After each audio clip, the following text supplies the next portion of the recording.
Hello, my lovely little gemstones. It's Saphira, and welcome back to Fluffuary, a month-long event dedicated to Sanderside ships of all kinds. This is Day 2, Logicality, and the title is The Foster's Magic. Summary. Single dad Logan takes his kids to the neighborhood park and meets another father raising kids of his own. "Virgil, get your shoes on!" Logan called out to his older son, pulling a fresh shirt onto Ernest. The toddler squirmed with excitement, making it harder for Logan to actually dress the child.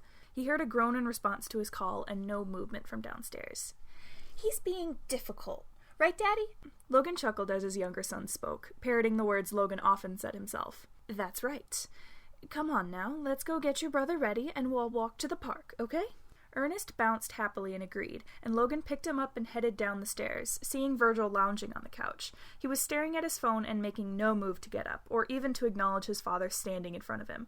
"Virgil, come on. We're going to the park," Logan told him, and Virgil simply grunted. Ernest started wiggling in Logan's arms, getting impatient. "Please, B, I want to go." Virgil wrinkled his nose, still not looking up. "I'm not a little kid, Dad. I don't want to go play on the swings or whatever." Logan wasn't swayed. "Then you can sit with me on the benches and play on your phone. But we all need some fresh air. Besides, Ernest wants to play with you, isn't that right?" "Yeah!" the toddler piped up. Virgil didn't respond for a moment, but after Logan stood firm and refused to back down, he finally groaned and flung his legs off the couch, clearly not happy and making sure his father knew it. Logan didn't care about that. His elder son rarely went outside, and he didn't want it to affect his mental health and make it any worse than it already was. "Thank you, Virgil," he murmured as his son brushed past him, while Ernest clapped his hands in excitement. The preteen huffed, but he put on his shoes without any further complaint. The park was just a few minutes' walk from their house. Logan let the toddler down when they stepped onto the sidewalk, and he immediately latched onto his father's hand and reached for his brother's. Virgil tried to shove his hands into his pockets, but the insistent little one latched onto the seam of his pants and refused to let go. Logan smiled as he watched Virgil out of the corner of his eye. His son took his hand out of his pocket and let Ernest grab it. He usually wasn't a sentimental man, but little moments like this melted his heart. The young toddler had been a gift, and he could only pray that their relationship would remain good as they grew up. As they crested the hill that led to the park, Logan saw two other children running around on the brightly colored playground. They were clearly very into their game, waving around sticks and kicking wood chips at each other. "There's already people here," Virgil muttered, slowing his pace to almost a stop. Logan shook his head, continuing to walk at a pace Ernest was able to keep up with. "They don't own the park, Virgil. This is a public place. We're allowed to be here, too." "I want to play on the swings," Ernest insisted, pulling at their hands. "Dad, look at them! They could hurt someone!" Virgil tried to argue, gesturing to his younger brother. Logan shook his head. "Then why don't you stay with him and make sure they don't?" Virgil still didn't look happy, but as Ernest kept tugging at his hand and insisting he wanted to go play, it was impossible for him to say no. Logan walked with them up until the edge of the playground, where he then moved towards the wooden benches under a small pavilion. He watched his sons go over to the swings, which were thankfully a ways away from the other two boys running along the play equipment. They paused for a moment and watched Virgil walk with Ernest, and that was long enough for Logan to realize that they looked nearly identical. They had to be twins, or at the very least brothers. They both had rather large sticks in their hands and paper crowns perched in their hair, one red and one green. "Afternoon! Wonderful day for the park, isn't it?" A voice greeted him, and Logan turned to see there was another man sitting in the shade at one of the tables, smiling brightly at him. He had on glasses and a light blue polo shirt with a logo from some company he didn't recognize. Logan nodded, returning the friendly gesture. "Good afternoon. And yes, it's perfect weather for it. My youngest was practically begging to go outside, but it took a while to convince the other one to leave the house." The other man laughed, a kind and warm sound. "I wish I had that problem. My boys never want to come back in." Logan shrugged, taking a seat at the bench across from the other. Well, teenagers never want to listen, even when you're trying to help, right?" He received a sympathetic hum at that. "Oh, yes, the terrible teens. I've heard all about them from my brother. I've got a couple more years before those hit, but then it'll be two at once." The man then held out his hand, leaning over the table towards Logan. "I'm Patton Foster, by the way." "Logan Andromeda. It's nice to meet you, Patton." "And you too, Logan. I don't think I've seen you here before," Patton told him, tilting his head. Logan nodded. "That would be correct. We just moved to the neighborhood a month or so ago, and it's taken a bit to settle in." Logan adjusted his glasses, his eyes flickering between Patton and his kids on the playground. Ernest was just sitting on the swing, not moving as one of the other kids, the one wearing the red crown, was excitedly talking to him. Virgil looked nervous, but not openly hostile, and Ernest's eyes were shining with excitement, so Logan decided it was safe to leave them for now. Well then, let me officially welcome you to the neighborhood. We're excited to have you here. I appreciate it, Patton. The community here seems to be very welcoming and inclusive. Patton nodded. I'd say it is. If you ever need anything, you can just let me know. I'm involved in quite a few different groups around town. I'm right over there, across from the park. Logan followed the finger Patton pointed, seeing a house peeking out from a low line of trees. Oh, and if your boys want to come and play any time, they're welcome. Logan chuckled, telling him that he'd send them over if he could get Virgil to leave the house again after this. They fell into silence after that. Logan took out the book he'd brought, and Patton had a planner or a journal of some kind that he was writing in. He tried not to get too invested into his book, looking up every now and again to make sure his kids were safe and having fun. The kid in the red crown seemed to be brandishing his stick against Virgil, with Ernest right at his side waving a twig. The kid in the green crown was beside the teenager, protecting Virgil against the attackers. For not wanting to come to the park at all, Virgil seemed to be enjoying himself. He launched himself at Ernest, gently tackling the toddler to the ground in a vicious tickle attack, and Logan could hear the younger's laughter all the way across the playground. Well, they look like they're having fun, Patton remarked absently, and Logan glanced over at him. I'm surprised Virgil is playing along. He can be hard to engage, Logan told him. Virgil's the older one, right? Patton clarified. That's right. Just turned 13, and he's entering 8th grade this coming year. My other one is Ernest, nearly 4, and he's starting to pick up on his brother's sass. Patton chuckled at that. I've got a few more years until that, but my boys are already so mouthy. They think they know best. Are they twins, then? They look like they're a similar age. Yes, the one in the red crown is Roman, and the one in the green is Remus. They're going into 6th grade next year. Patton smiled fondly as he watched his kids play, and Logan couldn't help but smile as well. They're a handful, certainly. Neither of them really like school. They much prefer to play outside for hours when they have homework to get done.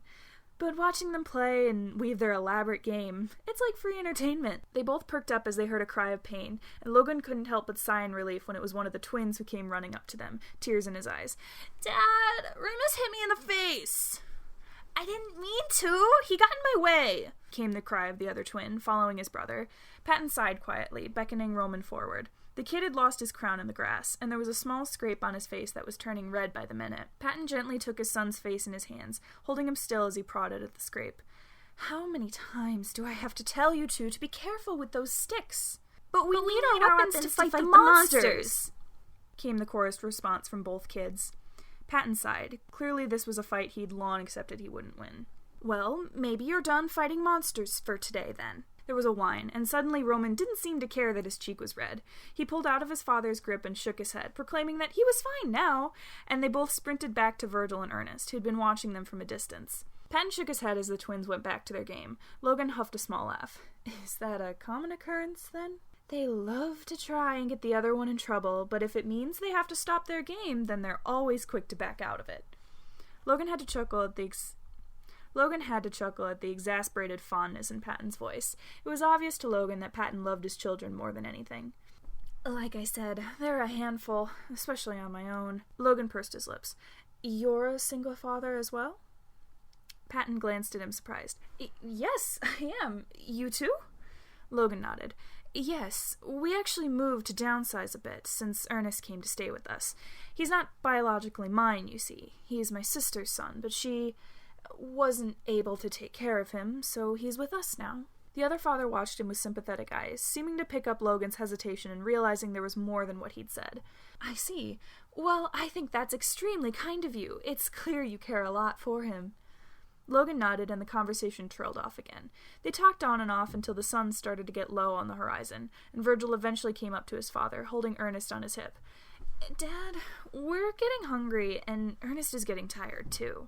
The toddler whined quietly against Virgil's shoulder, but didn't resist when Logan took him into his arms and patted his back. We can get going, then. Did you have fun? Virgil stared at his shoes, mumbling that he did. Can we come back sometime? Before Logan could nod, he heard a small tearing sound, and then Patton was holding out a folded slip of paper, smiling knowingly. My boys are here almost every day, but if either of you two want to come over and play, just give me a call. Logan smiled, taking the slip and putting it in his pocket. I think we might be back tomorrow, in that case. We'll be here, Patton called as they left, and Logan heard the twins coming up to their father and excitedly telling him all about the game they'd been playing. With a little bit of prompting when they got home, Virgil started gushing exactly the same way. Logan had to wonder, as Virgil took a breath between stories, what kind of magic Patton and the foster kids had worked on his anxious, introverted son. That first day at the park had only been the start. Logan took his sons to the park nearly every day during the rest of the summer months. On the days when they had something else to do instead, there was a tangible disappointment from both of his kids. Logan mentioned that to Patton one day, the last week before school started up again. He was pretty sure the other father had noticed it, but he wasn't sure if Patton understood the full scope of what his boys had accomplished. Ever since he began to talk, he was hard to engage. He only wanted to stay by me, no matter where we were. When he started school, the bullying... Patton smiled that smile of his, the one that said he understood exactly what he was going through. Kids can be cruel, sometimes more than adults. Logan nodded at that. They can. But your boys, Roman and Remus, have done something that I never knew how to do. They've actually gotten him to open up. He talks to me at dinner now, and he spends time with Ernest willingly, instead of just when he asks him to. I cannot find the words to express my gratitude to you, Patton. Patton chuckled, shaking his head. He shifted in his seat, sliding along the bench to sit beside Logan. Virgil's not the only one who's changed. Ever since they met your boys, my kiddos have been... Well, it's like they found 2 more siblings. The other father shifted, looking over at the 4 kids running around on the playground. After that first day, the twins had brought 2 more handmade crowns, a purple one for Virgil and a bright yellow one for Ernest. They were his son's most prized possessions. My kiddos, they've always fought with each other. It's natural, they're so close in age and so similar, but it doesn't hurt any less to see your children not getting along.